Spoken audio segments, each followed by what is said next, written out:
Our second scripture reading is from 1 Thessalonians chapter 2, verses 1 through 8. Listen for the word of the Lord. You yourselves know, brothers and sisters, that our coming to you was not in vain.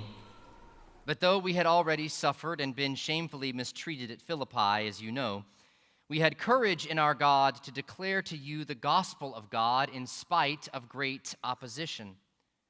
For our appeal does not spring from deceit or impure motives or trickery, but just as we have been approved by God to be entrusted with the message of the gospel, even so we speak, not to please mortals, but to please God, who tests our hearts. As you know, and as God is our witness, we never came with words of flattery or with a pretext for greed, nor did we seek praise from mortals, whether from you or from others, though we might have made demands as apostles of Christ. But we were gentle among you, like a nurse, tenderly caring for her own children. So deeply do we care for you that we are determined to share with you not only the gospel of God, but also our own selves, because you have become very dear to us. This is the word of the Lord. Thanks be to God. Rabbi Saunders raised his son Daniel in silence. This is one of the major themes of Chaim Potok's novel, The Chosen. The Saunders family are Hasidic Jews who live in New York City in the middle of the 20th century. Daniel is born to take the place of his father within their religious community. And at a very early age, Rabbi Saunders realizes that his son Daniel has a brilliant mind. And so he makes the decision to raise his son in silence, only speaking to or acknowledging him when the two of them study the Talmud on the Sabbath. Only in the climax of the novel, in the final scene, do we come to understand why Rabbi Saunders took this approach with his brilliant son. As Daniel is concluding his collegiate studies and stepping out into the next phase of life, his father invites him and his best friend Reuben into his office, and while speaking to Reuben, actually addresses his son Daniel. This is what he says. A man is born into the world with only a tiny spark of goodness in him. The spark is God. It is the soul. The rest is ugliness and evil, a shell. The spark must be guarded like a treasure. It must be nurtured. It must be fanned into a flame. It must learn to seek out other sparks. It must dominate the shell. Anything can be a shell, anything. Indifference, laziness, brutality, and genius. Yes, even a great mind can be a shell and choke the spark. When Rabbi Saunders realized that his son Daniel had such a brilliant mind, he went and cried to the master of the universe, "What have you done to me? A mind like this for a son. A heart I need for a son. A soul I need for a son. Compassion I want from my son. Righteousness, mercy, strength to suffer and carry pain. That I want from my son, not a mind without a soul." Rabbi Saunders raises the question that every parent must eventually ask. What do I want for a son? What do I want for a daughter? And what will I do to shape and nurture and cultivate that? But it goes beyond those who bear children. But anyone who cares about the future and the next generation? What do we want for the future, and what are we going to do to cultivate that?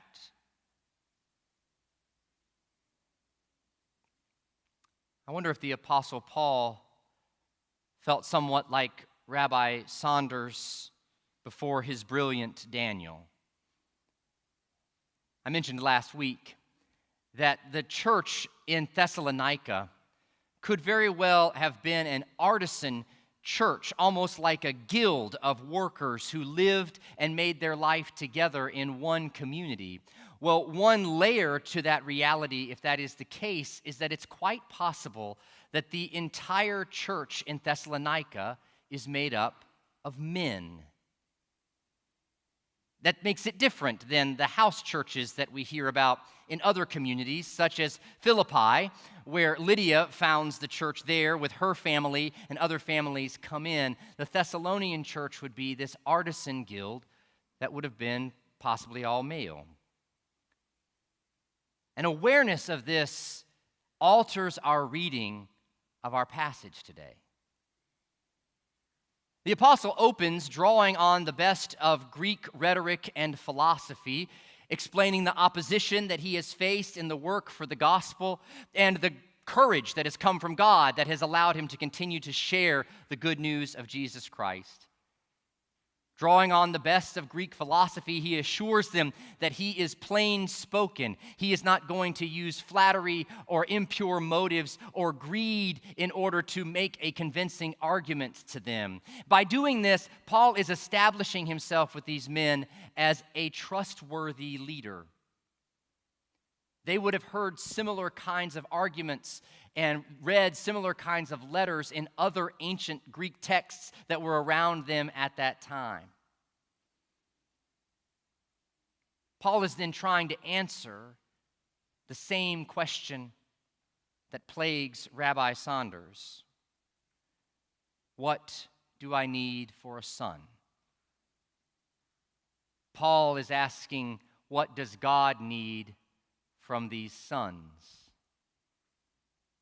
And the answer for both the fictional rabbi and the historical apostle is the same: a soul. Rabbi Saunders chooses distance and silence in order to create space where his son Daniel's soul can be formed. Daniel comes to know suffering through this absence, and his heart breaks open to his own suffering and becomes open to the suffering of others.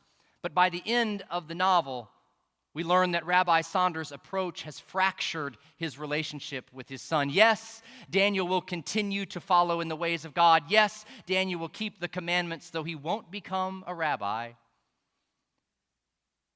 But his father says that this outcome has been a tortured victory. Paul, in contrast, chooses presence instead of absence. And in doing this, he creates for us a different model. He reminds his listeners that he and Timothy and Silas were gentle when they came to the Thessalonians. Some ancient manuscripts, the oldest copies we have of 1 Thessalonians, say they were infants among them. The word gentle and the word infant in Greek just being one letter different. They were gentle, they were infants. And then the apostle says that he was like a nursemaid to them, tending to her own children. Now, here, this is not the way a respectable Greek philosopher would speak.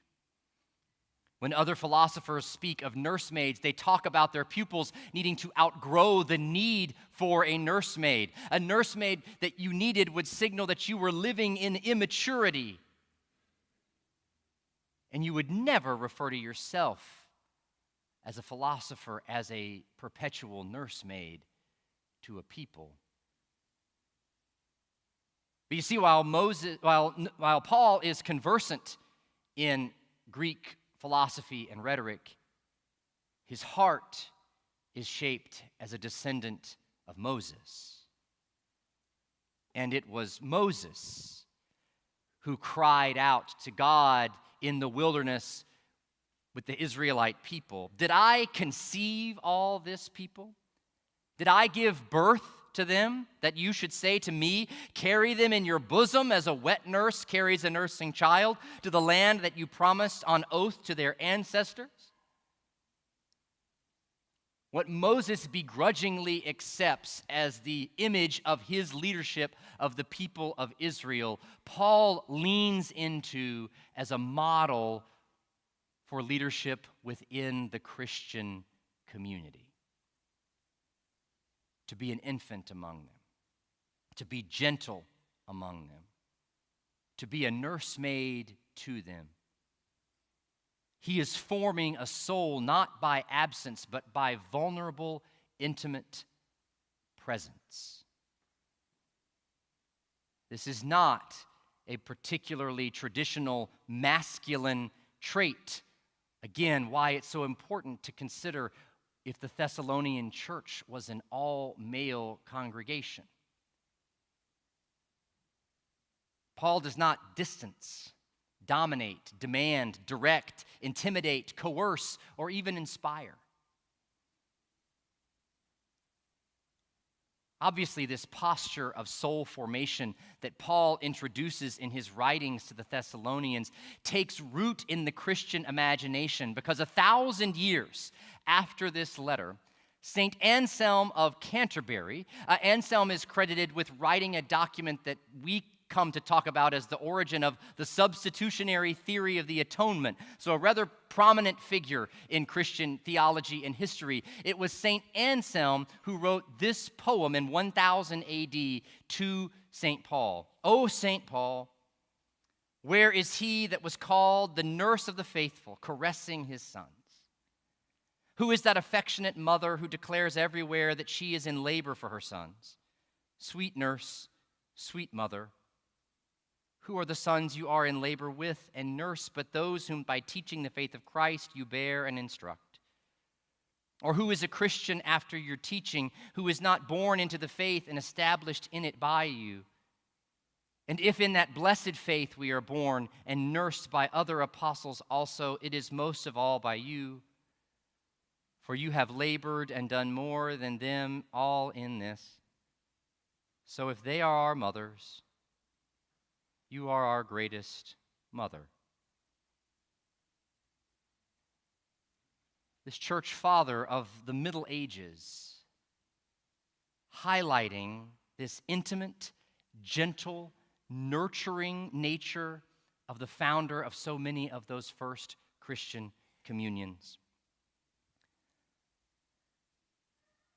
Gentleness as the way of soul formation. Rabbi Saunders wants his son to have a soul, long-suffering, compassion, righteousness, mercy. He chooses to help his son achieve that through his distance and absence. Paul wants the Thessalonians to have a soul, long-suffering, compassion, mercy, righteousness. He achieves it through gentleness and presence. Consider with me then if gentleness might be a primary element to being a Christian encourager. This is not being timid or being a pushover. No, gentleness is conviction under control. A Christian encourager nurtures and nurses and holds in their hand the soul of another. There is deep conviction, passion, and power, but it is not boisterous. It does not seek the limelight.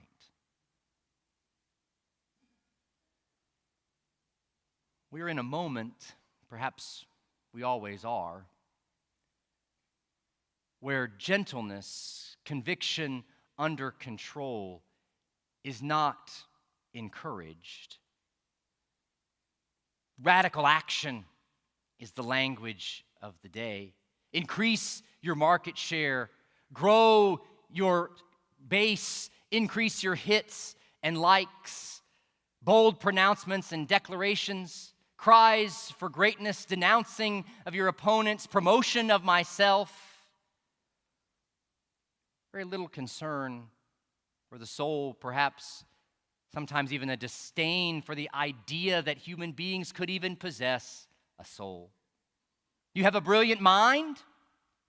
Well, then use it to achieve as much as you possibly can. And how you do that is by the number of degrees you can attain, the mysteries you can solve, the money you can make, and the progress that you can establish.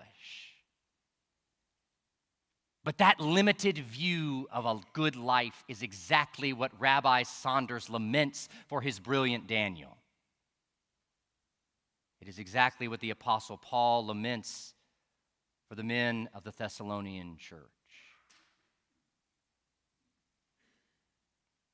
We fall in the Pauline model, that gentleness is the environment in which souls are formed. Gentleness is the key to being an encourager who labors alongside of others and who helps to reframe their life as a continuation of the unfolding story of God's grace into the world. This does not happen by pronouncement, demand, intimidation, or declaration. It is nurtured over time, gently. We see this kind of model in a different novel. In Fyodor Dostoevsky's The Brothers Karamazov, young Alyosha is a novice in the monastery where he studies daily with Father Zosima. Zosima is one of the holiest men in all of Russia, sought for his wisdom by people all over the land. But eventually, Father Zosima dies. And the crowd who gathers around his corpse, they expect that God will here perform a miracle. God will do something to show the holiness, the righteousness of Zosima. Some miracle will take place, and so they are shocked when just hours after his death, Father Zosima's body begins to rot. And the bystanders immediately begin to question, well, maybe his teachings weren't really that great. Maybe he wasn't as wise or as holy as we all thought. Because without spectacle, what is Zosima? But young Alyosha sits by the dead man's body. He falls asleep and he has a dream in which Zosima comes and speaks to him. And when he wakes, he goes running out into the courtyard in the middle of the monastery and he hears the voice of Zosima speak to him. Your work is for the whole. Your deed is for the future. Never seek a reward, for great is your reward on earth without that, your spiritual joy, which only the righteous obtain. Nor should you fear the noble and powerful, but be wise and ever gracious. Know measure, know the time, learn these things. Water the earth with the tears of your joy, and love those tears. Don't be ashamed of this ecstasy. Treasure it, for it is a gift from God, a great gift, and it is not given to many, but to those who are chosen. A gentle encouragement from a rotting corpse. No grand spectacle, just tears of joy. No powerful displays of manhood, just gracious wisdom. No abundant reward, just a way to measure the time. This is how we encourage the formation of a soul with gentleness, conviction, under control.